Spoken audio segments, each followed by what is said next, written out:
8 सदस्य, त्यांनी 8 असताना त्यांनी कालच चालबाशी केली आणि एका सदस्याला 25 लाख रुपये देऊन त्यांना त्यांनी 88 वर नेली त्यांची संख्या आणि त्यांच्या आयुष्याला 9 सदस्य आले.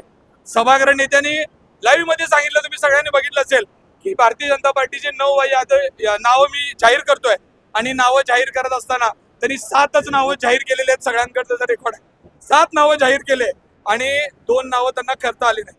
त्या एका भारतीय जनता पार्टीच्या कार्यकर्त्याचा मला मेसेज आला, मी तुम्हाला तो दाखवू शकतो की माझं नाव जर ह्याच्यामध्ये आलं नाही आणि 8 नावं वाचलेत, 9वं नाव माझं होतं, ते नाव कट झालंय आणि म्हणून मी अर्ध्या तासाच्या आत आत्महत्या करणार असं म्हटल्यानंतर त्यांना तो मेसेज गेला.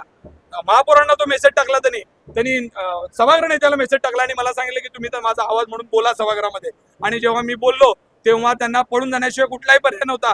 आता तुम्ही बघितलं असेल हे सगळं रात्रभर तिथं बालाई सरोवरमध्ये बसून काय काय गोष्टी घडा लागलेत आणि इथं पालकमंत्री महोदय सांगतात की मी एक हाती सत्ता आणली आहे. एक हाती सत्ता आणली तरी सभागृह 1 तास चालू शकत नाही. पहिल्या विषयात तुम्हाला सभागृह चालवता आलेलं नाही. कशाला बाकीच्या मोठ्या मोठ्या गोष्टी बोलता? जे काय घडा लागलंय त्याच्या सगळे सोलापूरकर साक्षीदार आहेत. आज सोलापुरामध्ये महत्वाचे विषय आहेत. पाण्याच्या प्रश्नावर बोलायचं होतं, रमजान सारखा मोठा सण सुरू झालेला आहे, त्या विषयामध्ये आम्हाला बोलायचं होतं, पण यांना कुठेही त्यांना सभा चालवता आलेली नाही. त्यांनी सभा त्याग करून पळून गेलेले आहेत. याचा मी आज त्यांचा जाहीर निषेध करतो. काय आक्षेप घेतला की ज्याच्यामध्ये माझा आक्षेप असा आहे की आज जी महत्वाची सभा होती त्या सभेमध्ये 10 स्वीकृत सदस्यांची नावं जाहीर होणं गरजेचं होतं. भारतीय जनता पार्टीचे त्यांच्या संख्येनुसार त्यांचं म्हणणं होतं की 9 सदस्य आहेत आणि 1 MIM पक्षाचा सदस्य आहे. तर त्या 10 लोकांची यादी डिक्लेअर झाल्यानंतरच त्या प्रस्तावाला मान्यता होत होती.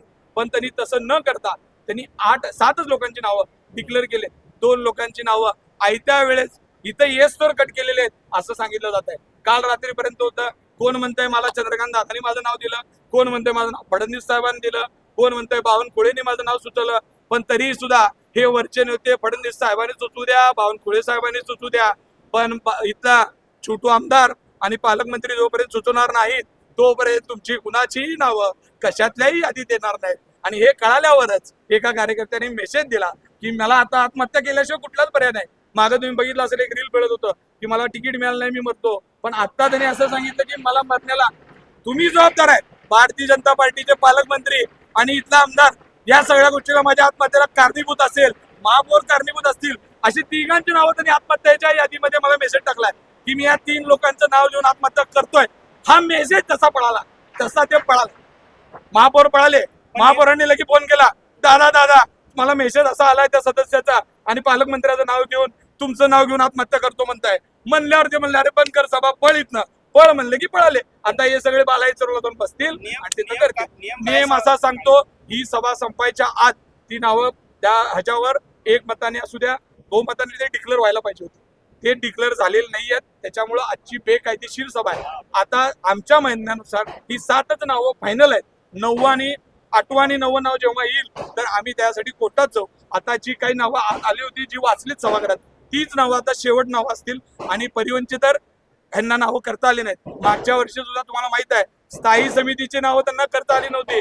स्थायी समिती 4 वर्ष भारतीय जनता पार्टी सत्ता असून सुद्धा त्यांना करता आलेली नव्हती. त्याच पद्धतीने चेअरमन नव्हता. सगळा भोंगळा कारभार आपण महापालिकेचा बघितला. अजेंड्याचे विषय जर का आज पूर्ण नाही झाले किंवा त्यांना जर अनुमोदन किंवा प्रस्ताव पारित नाही झाला, नाही 2 प्रस्ताव करणार घेता येणार नाही. मग तो पूर्ण सभाच तहकूब झाली असती तर आपण हे मान्य करता आलं असतं. त्यांनी त्या प्रस्तावातले 10 मधले 8 नावं, MIMचं 1 9वं नाव हे डिक्लेअर होत आहे. म्हणजे टोटल 8 लोकांची नावं डिक्लेअर झाली आणि 2 नावांसाठी आम्ही सभा अर्धवट करणार. ही कुठला प्रस्ताव? आणि त्यांनी तसंही सांगितलेलं नाही की आम्ही 8 नावं डिक्लेअर करतोय. आणि त्याच्यामुळे ही नेमबाह्य चुकीच्या पद्धतीनं महाराष्ट्रात आज सगळीकडे नव्यानं महापालिका झालेले आहेत. असं कुठेही घडलेलं नसेल.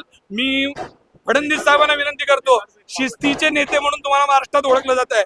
फडणवीस साहेबांनी नगरसेवक म्हणून काम केलंय, महापौर म्हणून काम केलंय. महापौर पदाचे काय अधिकार असतात, सभागृहाला किती गरिमा असते.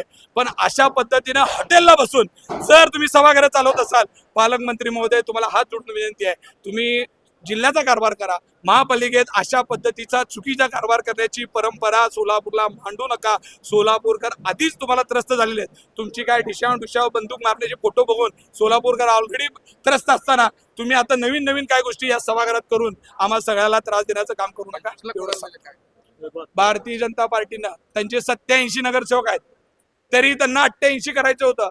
त्याचं कारण असं होतं की त्यांना असं वाटतं संख्यागणितामध्ये त्यांच्या 87ला त्यांना 7 जागा मिळतात, म्हणून त्या 88 जागा करण्यासाठी त्यांनी 25 लाख रुपये देऊन त्या वैभव अत्तुरे या कॅन्डिडेटला त्यांचा पाठिंबा घेतला. वास्तविक भारतीय जनता पार्टीच्या विरोधात ते लढला. भारतीय जनता पार्टीच्या उमेदवारांना पाडून वैभव अत्तुरे निवडून आलाय. 87 जागा असताना जो 88 जागेसाठी त्यांना रातभर तिथं मिटिंग करावी लागली. नरेंद्र काळेंनी त्यांना गाडीत घालून घेऊन गेलं, आमदारापाशी बसवलं, तिथून निघून पैशाची थैली मिळाल्यावर मग तो त्यांच्यामध्ये गेला. आणि ठीक आहे, प्रत्येकाचा अधिकार आहे, कोण कुठं जावं काय करावं तो त्याचा वैयक्तिक अधिकार आहे. आम्हाला सोलापूरकरांनी महापालिकेत सोलापूरकरांचे प्रश्न मांडायला पाठवलाय. आम्ही आमच्या कामाशी हे आहे ठाम राहू एवढं आम्ही सांगतो. बापू ते सदस्य तुमच्या सोलापूर महानगरपालिका पहिल्या सभा होती आणि पहिल्याच सभेला ह्या ठिकाणी एवढं मोठं सोलापूर शहरातल्या लोकांनी त्यांना बहुमत दिलं. पण पालकमंत्री आणि त्यांची यादी फायनल न झाल्यामुळं स्वीकृत सदस्य फक्त 7च नावं आले आणि परवानची पुढची निवड झाली नाही. सरळ सरळ सोलापूर शहरामध्ये दिसतं की ह्यांना हे सभागृह चालवता येत नाही. ह्या सभागृहाला पहिल्याच दिवशी भारतीय जनता पार्टीच्या महापौर आणि सभागृह नेत्यांनी एक पळपुट्या महापौर म्हणून ह्या पळपुट्या सभागृह म्हणून या ठिकाणी शहराला त्यांनी दाखवून दिलंय. आम्ही सर्व पक्षीय या ठिकाणी अजेंडावर जे विषय होते ते अजेंडाचे विषय असताना सरळ सरळ माजी महापौर जनार्दन कारंपुरे यांना दुपटचा प्रस्ताव जाहीर केला आणि ते निघून गेले. हे सोलापूर शहराने आज बघितलंय. 7च नावं जाहीर केल्यात. आम्ही ह्यामध्ये कोर्टामध्ये जाणार आहे आणि ह्याच्यावर स्टे आणणार.